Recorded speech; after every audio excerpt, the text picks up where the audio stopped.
want you to look at this cup. Half full, half empty. For years, I heard that phrase and never understood why it mattered until I realized I had the entire metaphor backwards. Today, I'm going to show you why boundaries aren't selfish. They're sacred. And why the love you're trying to give everyone is running out.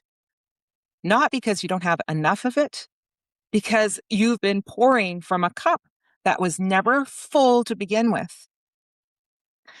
If you're someone who keeps giving until there's nothing left, stay with me.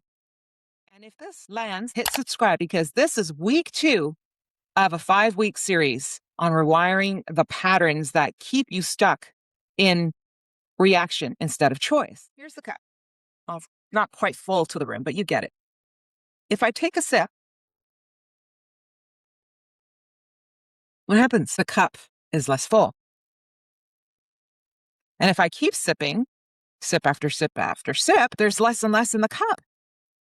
Eventually, it's empty. This is what we do when we give from a cup that's only filled to the brim, right?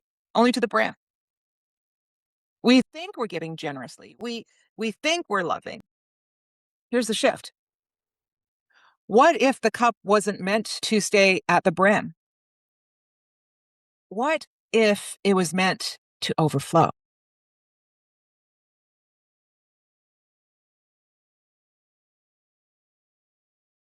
Picture those champagne towers, right? The glasses are stacked in a pyramid style, and you pour into the top glass and it fills, and then it spills over into the next, then the next, then the next. Nobody's pouring directly into every glass. The first cup simply overflows, and then the overflow becomes the gift.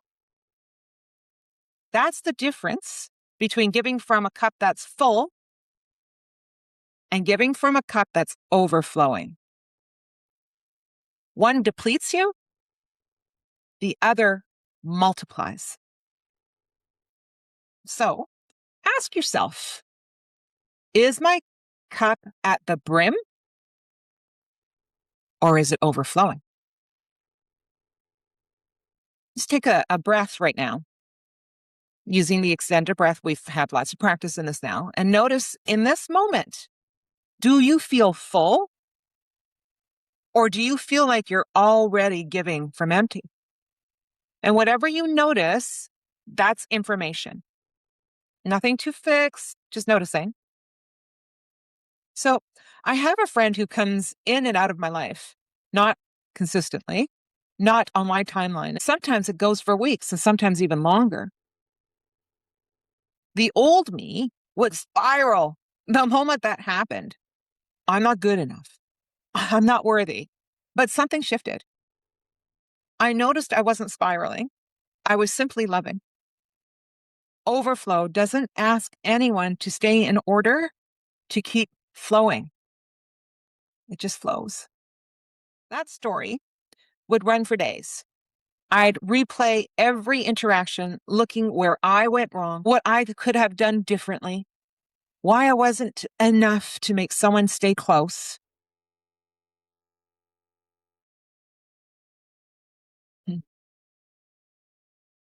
What does this reveal? That the way we give isn't actually about the other person at all. It's about whether we're pouring from scarcity or from overflow. There's an old story about Buddha and a parent who couldn't care for their child. Okay. And the parent brings the child to Buddha and says, I don't have the capacity to give what my child deserves right now. Can you please take care of my child? The Buddha agrees. Years later, the parent comes back and says to the Buddha, I have the capacity now. I have the capacity to love my child. And Buddha simply hands the child back to the parent. No judgment anywhere in that story. The parent's love was so honest, it knew its own limits. And the Buddha's love was so overflowing that it could hold both the parent and the child without keeping score. It's never about deserving. It's about overflow. This is actually a principle I wrote about in my book, The Sacred Power of Choice. In the harmonic resonance on abundance, the teaching there says you do not hoard by being full, you overflow as a blessing. That line changed how I see giving entirely. Entirely. Overflow isn't something you save up for one day. It's a rhythm. It's a rhythm. You receive, you fill, and what spills over becomes the gift without ever emptying you. So if this is landing for you, that resonance, harmonic resonance 16, walks you through this in much more depth. I'll leave the link below if you want to go further with it. So here's how this becomes practical. Step 1, notice where you're giving from, the brim or the overflow. Where are you sipping yourself empty to keep someone else full? Maybe it's a relationship, maybe it's work, maybe it's the constant small ways you say yes when your body is viscerally saying no. Step 2, ask, what would it mean to fill your own cup first, fully, before you give anything away? Not as a one-time gesture, but as a standing practice. What would your day look like if filling yourself came before everything else on that list? Step 3, practice receiving before you practice giving. 5 minutes today. Rest, nourish, fill. Let someone help you without immediately trying to find a way to repay it.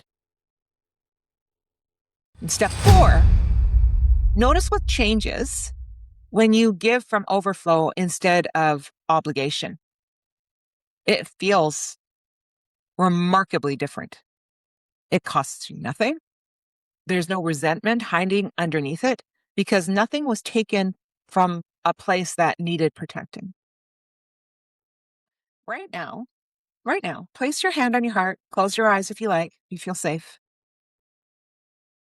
Ask yourself, am I overflowing or am I sipping from empty?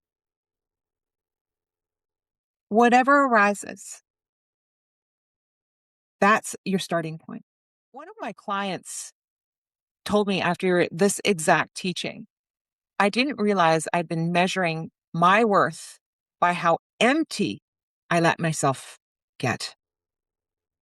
Oh, that sentence alone changed how she shows up for everyone in her life. If you're ready to stop giving from empty and start filling your own cup, please like this video and subscribe so this message reaches the people who are still pouring from the brim. Are you available to overflow? What would change if you stopped trying to give more and started filling yourself first? Not as withdrawal, not as a way to withhold love, but as the only honest path to loving without depleting yourself, without losing yourself. Like, subscribe, share this with someone who's been giving until there's nothing left. You've started recognizing where your cup runs dry. Next week, we go further. The oxygen mask principle, and why putting yourself first in crisis is not selfish either. Thanks for watching. I'll see you next Wednesday.